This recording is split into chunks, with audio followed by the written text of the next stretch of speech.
सामूहिक प्रार्थना। महात्मा गांधी।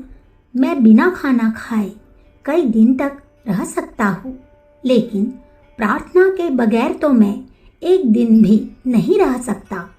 व्यक्तिगत रूप से जहाँ तहाँ प्रार्थना हो रही है, लेकिन सामूहिक प्रार्थना में हमें संकोच क्यों होता है? मनुष्य सामाजिक प्राणी है। यदि नर नारी मिलकर खा सकते हैं, मिलकर खेल सकते हैं और मिलकर काम कर सकते हैं, तो फिर वे मिलकर प्रार्थना क्यों नहीं कर सकते? 50 वर्षों में मेरा विश्वास सम्मिलित प्रार्थना में रहा है। दक्षिण अफ्रीका से ही मेरी प्रार्थनाओं में हिंदू, मुसलमान, ईसाई और पारसी सम्मिलित हुआ करते थे। भारत में भी हजारों नर नारी मेरी प्रार्थना में सम्मिलित होते आए हैं। मुझे कहा गया है कि वे प्रार्थना करने के लिए नहीं, बल्कि मेरे दर्शन करने के लिए आते हैं। यदि इसे भी मान लिया जाए तो भी वे प्रार्थना पर विश्वास करने वाले मेरे जैसे व्यक्ति के साथ सम्मिलित होने के लिए आते हैं।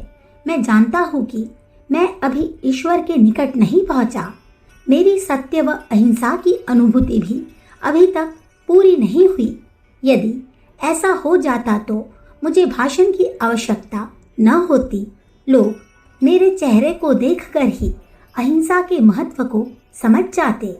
मैं कई मर्तबा कह चुका हूँ कि यदि एक व्यक्ति की अहिंसा एकदम पूर्ण हो जाए तो यह समूचे विश्व के लिए पर्याप्त है।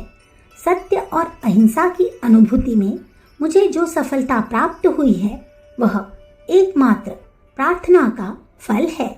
मानसिक उन्नति के लिए ही प्रार्थना की जाती है। यदि किसी व्यक्ति को प्रार्थना भार प्रतीत हो तो उसे प्रार्थना नहीं करनी चाहिए। ईश्वर किसी व्यक्ति की प्रार्थना व प्रशंसा का भूखा नहीं, वह सब कुछ सहन करता है क्योंकि वह प्रेममय है।